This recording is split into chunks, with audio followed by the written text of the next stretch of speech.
على الصلاة.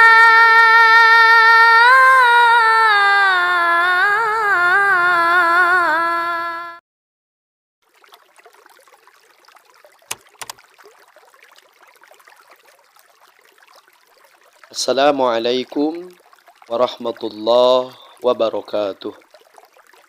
Innal hamdalillah, salatu wassalaman ala sayyidina Rasulillah, amma ba'du. Ibu bapak yang dirahmati Allah, yang dicintai Allah, dan semoga kita semua ada dalam perlindungan Allah Subhanahu wa taala. Saya doakan yang melihat channel ini dan mempraktekkan apa yang saya sampaikan, semoga Allah berkahkan rezekinya, Allah berikan kesehatan yang sempurna, dan Allah titipkan keberkahan kepada keluarganya. Baik, materi ini adalah materi yang berkaitan dengan bagaimana cara merilis luka batin kita, bagaimana cara merilis konflik batin kita. Apa pentingnya untuk merilis luka batin?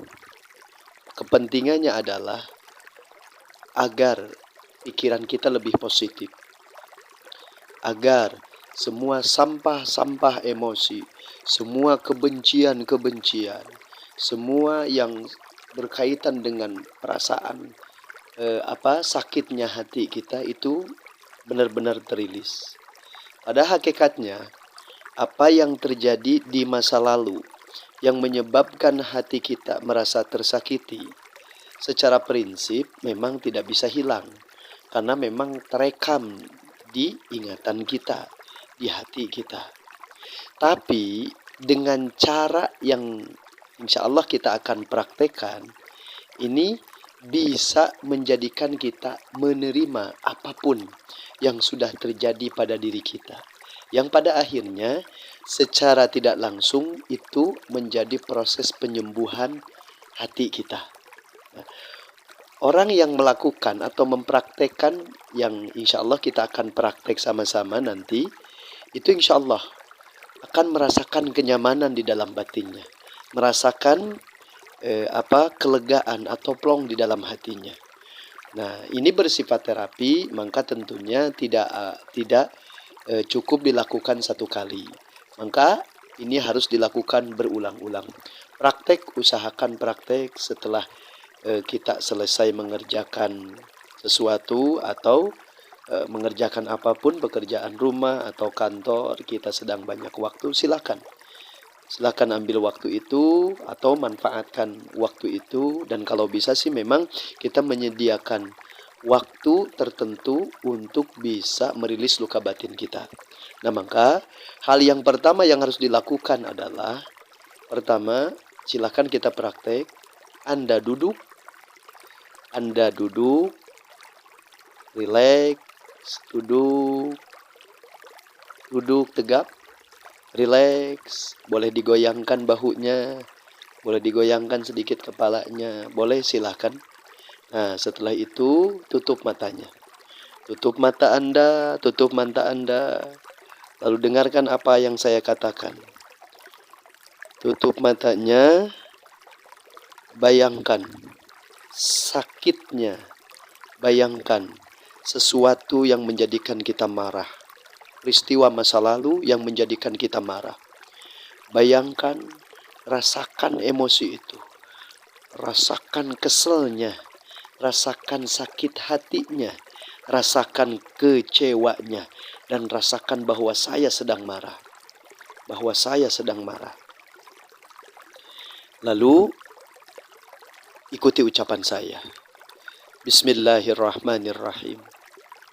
Ya Allah, saya sakit hati, saya marah, saya kesal, saya kecewa. Diulang.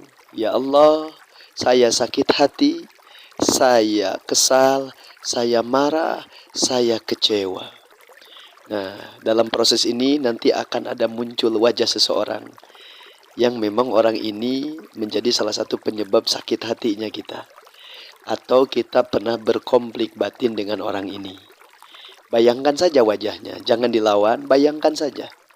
Bayangkan wajah itu, kalau bisa memang diperjelas, diperkuat, bentuk wajahnya, warnanya, cahayanya, bajunya boleh silakan diperjelas, dikuatkan. Lalu teruskan, dan ada hubungannya dengan orang ini. Tapi saya ikhlas ya Allah. Saya ridho ya Allah.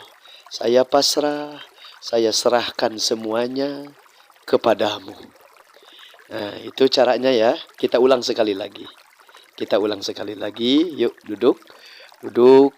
Duduk rileks, tenang. Yuk coba teruskan, tutup matanya. Matanya ditutup. Bagus.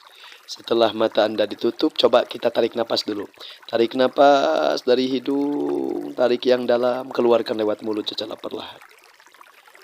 Lalu ikuti ucapan saya. Ya Allah, saya sakit hati ya Allah. Saya marah ya Allah. Saya kecewa ya Allah. Saya kecewa, saya kesal ya Allah. Dan ada hubungannya dengan orang ini. Tapi saya terima ini semua ya Allah. Saya ikhlas, saya ridho, saya pasrah. Saya serahkan semuanya kepadamu. Tarik napas dari hidung, keluarkan lewat mulut secara perlahan. Tarik napas yang dalam, keluarkan lewat mulut secara perlahan. Tarik napas yang dalam, keluarkan lewat mulut secara perlahan. Dan tutup dengan kalimat Alhamdulillah. Nah, insya Allah praktekkan ini di rumah. Memang tidak cukup 1 atau 2 kali. Praktekkan sampai benar-benar lega. Maka insya Allah itu akan menjadi wasilah datangnya keberkahan, manakala kedengkian, manakala rasa marah sudah kita lupakan dan sudah kita terima. Kejadian yang masa lalu kita terima, maka otomatis kemarahan akan berkurang dan hati kita akan semakin bahagia. Dan kalau seseorang yang hatinya sudah bahagia, maka keberkahan pun akan datang. Rizki pun akan mudah, kesehatan pun akan mudah. Mungkin itu saja, semoga bermanfaat. Tolong di subscribe ya, dan tolong di like juga di komen. Terima kasih. Khairul kalam. Assalamualaikum warahmatullahi wabarakatuh.